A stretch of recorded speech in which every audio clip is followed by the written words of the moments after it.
News 4 Jax starts right now with a breaking news alert. Breaking at 5:30, within the last 45 minutes, we just learned the verdicts for the two former JEA executives on trial. Former CEO Aaron Zahn has been found guilty on both counts, conspiracy and wire fraud. Former Chief Financial Officer for JEA, Ryan Wanamaker, has been found not guilty on those counts. News 4 Jax reporter Jim Pickett has been following since this trial began. He's been there for weeks. Jim, you were observing in court the reactions of these defendants to the verdicts when they were read.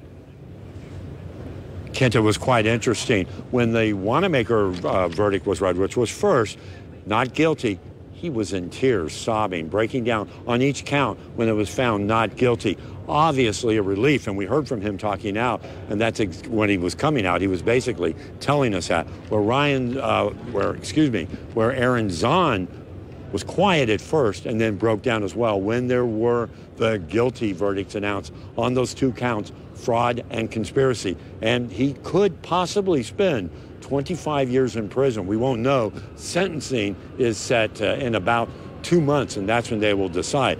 But I'll tell you, there was a lot of interest in this case about how this was something that was a scheme to defraud Jacksonville. I want you to listen to the prosecutor in this case, Tysen Duva. I talked to him at the end of this. Here's what he said about reaction to all of this. One found guilty, one found not guilty. This was an important case for Jacksonville. First, we want to thank both juries. We had very attentive and conscientious juries, and that's a hallmark of our republic, and we are thankful for all of them. It was an unusual case to present at the same time to two juries. Only the second time, I think, in the courthouse, but we appreciate their service, and it requires them to dispose of a case like this, and it was a difficult case. And we're proud of the service that they performed. I want to thank the U.S. Attorney, Roger Handberg, and all of our law enforcement partners with the FBI, the special agents in charge, Sherry Onks, and Mr. Dargis. And also want to thank State Attorney Melissa Nelson for allocating two of her investigators to our case. This was a real team effort. We also want to thank the Council Auditor's Office for bringing this to light and all the media attention that this case got in November and December of 2019. And it was a long road, but we were appreciative of the opportunity to get to present this to the juries in this case, and we feel like justice has been done. Even with the Wanamaker verdict? We accept the Wanamaker verdict. We appreciate how much the jury deliberated. It was about 12 hours. Of course, we don't know what happened in there, and we never will, and that's one of the great parts of our system. But they worked hard, and that's all we can ask for, and the system worked. What does this case mean just for the city itself? It's been going on for so many years, and now we can put it in the past.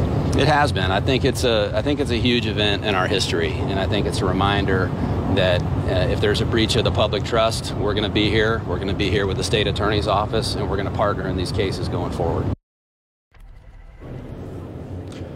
So that was Tysen Duva, the lead prosecutor in this case. Again, sentencing is going to be in 3 months from now. It's going to be interesting to see what plays out during that, where we stand on that. Any appeal that would possibly come up would be after that. So we're going to hear a lot more. We're going to be hearing more reaction coming up at 6. But for now, we're live at the federal courthouse. Jim Pickett, Channel 4.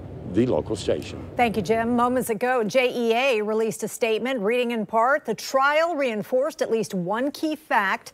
The value of JEA is and always has been based on the incredible work of its employees.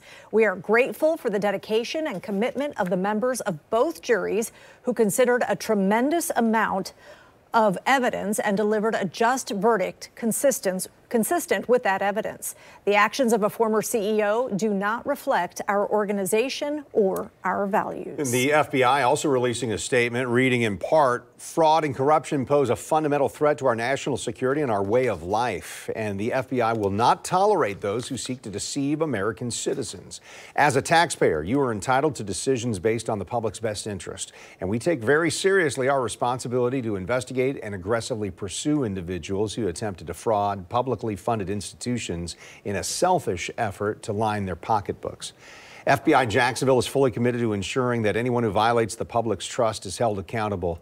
In coordination with our law enforcement partners, we will continue to seek consequences that deter others from engaging in deceptive schemes.